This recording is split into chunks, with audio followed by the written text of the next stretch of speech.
गीता के तीसरे अध्याय के दूसरे अध्याय के तीसरे पैराग्राफ। प्रकृति के 3 गुण है। प्रकृति के कितने गुण होते हैं? प्रकृति के 3 गुण होते हैं। कौन कौन? सत्व, रज और तम। प्रकृति के 3 गुण है, सत्व, रज और तम।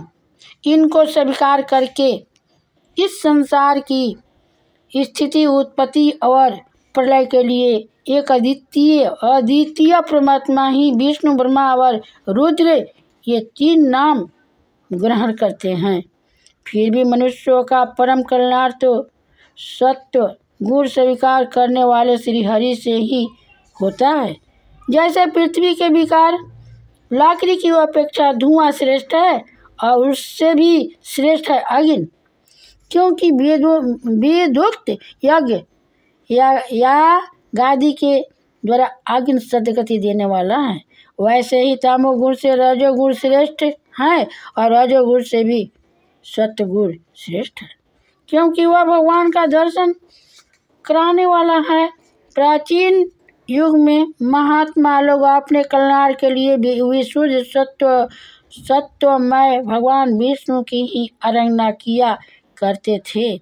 अब भी जो लोग उनका अनुसरण करते हैं वे उन्हीं के समान कल्याण भाजन होते हैं। जो लोग इस संसार सागर से पार जाना चाहते हैं वे यद्यपि किसी की निंदा तो नहीं करते, न किसी में दोष ही देखते, और फिर भी घोर रूप वाले तमोगुणी, रजोगुणी, भैरवादी भूतपतियों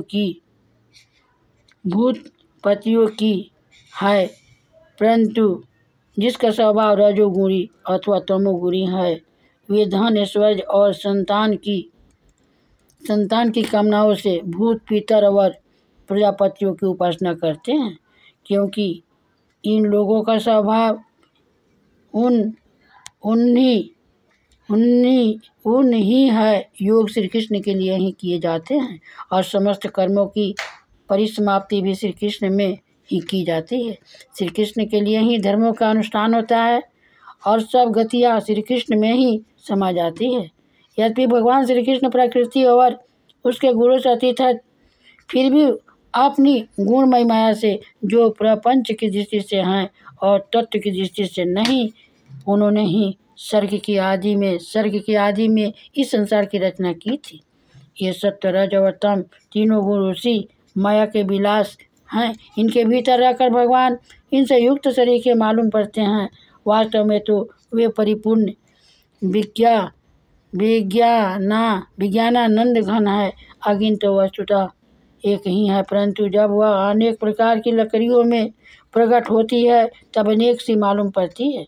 वैसे सबके आत्म रूप भगवान तो एक ही है, परंतु प्राणियों की अनेकता से अनेक जैसे जान पड़ते हैं।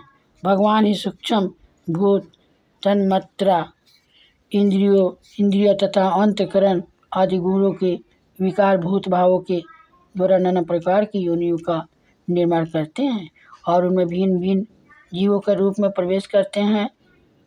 उन योनियों के अनुरूप विषयों का उपभोग कराते हैं।